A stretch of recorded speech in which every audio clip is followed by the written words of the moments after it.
ST bus स्टॉपला आलो. रात्री 10:30ची बस होती. बस येईपर्यंत मी जरा एसटी स्टँड निहाळत होतो. तेवढ्यात बस आली. बसमध्ये प्रवासी चढले आणि वाहक दादा आले. तेवढ्यात एक व्यक्ती धावत बसमध्ये चढू लागला. त्याच्या कपड्याने अत्तराचा सुगंध येत होता. तो गाडीत चढताच वाहक दादांनी त्याला अडवले आणि सांगितले, गाडीत येण्याआधी जाऊन दुसरे कपडे बदलून ये. नशिबाने त्याच्याकडे बॅगेत दुसरे कपडे होते. तो दुसरे कपडे घालून आला तेव्हा त्याला वाहक दादांनी गाडीत घेतले आणि गाडी सुरू झाली. बसमध्ये तिकीट काढत असताना आम्ही कंडक्टर दादांना विचारलं, अहो असं काय झालं की तुम्ही त्यांना कपडे बदलायला सांगितलेत? ते म्हणाले, आमच्या वर प्रकारचं असं घडला होता. प्रवाशांची विचारले, असं काय झालं होतं आम्हालाही सांगा. आणि कंडक्टर दादांनी सांगायला सुरुवात केली.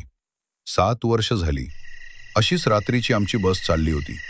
बस स्टँडपासून बस निघाली आणि पुढील थांब्यावर एक परिवार गाडीत चढले. ते परिवार रात्रीचे लग्न करून निघाले होते. त्याच्या सर्वांच्या अंगावर अत्तराचा खूप सुगंध येत होता. बसचा प्रवास शहरी भागातून ग्रामीण भागात सुरू झाला. काही वेळातच बस जंगलसारख्या भागातून प्रवास करू लागली. आजूबाजूला गर्द झाडी, छान अशी थंड हवा वाहत होती. त्यामुळे सर्वांनी खिडक्या उघड्या ठेवल्या होत्या. थोड्या वेळात अचानक एक बाई किंचाळून उठली. सर्व प्रवासी दचकले. काय झालं असं विचारलं तर त्या बाईने सांगितले, बाहेर बघा. बाहेर पाहताच सर्वांना घामच फुटला. बसच्या बरोबर एक विचित्र सफेद आकृती उडत उडत येत होती. सर्वांनी चालक दादाला सांगितले, गाडी लवकर पळव. ड्रायव्हरनी गाडी जोरात पाळण्यास सुरुवात केली. तेवढ्याच वेगात ती आकृती सुद्धा गाडीबरोबर धावत होती. ते दृश्य पाहून सगळेच खूप घाबरले होते. कळत नव्हते. मी सर्वांना सांगितले, सर्वांनी खिडक्या बंद करा. सर्वांनी खिडक्या बंद केल्या, पण त्याचा काही उपयोग नव्हता. ती आकृती बसबरोबर येतच होती. तेवढ्यात गाडीतील एक वृद्ध स्त्री म्हणाली, घाबरू नका. ती आकृती अत्तराच्या सुगंधावर आलेली आहे. तिला घालवण्यासाठी काही प्रयत्न करावे लागतील.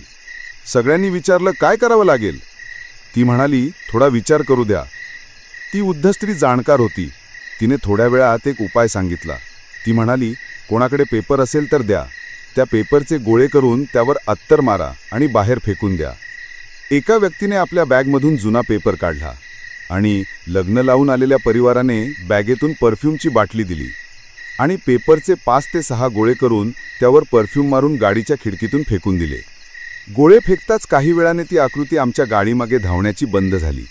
ते पाहताच सर्वांनी सुटकेचा निश्वास सोडला. पुढील प्रवास सुखकर झाला. ती वृद्ध स्त्री आमच्या गाडीत होती म्हणून, नाहीतर आमचं काही खरे नव्हतं.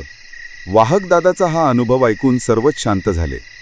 त्यांनी सांगितले, रात्रीचा प्रवास कधीच सुगंधी अत्तर कपड्यावर मारून किंवा स्त्रीने सुगंधी गजरा घालून प्रवास करू नये. असं म्हणतात की रात्रीच्या वेळी सुगंधी वासावर नेहमी भूत येतात.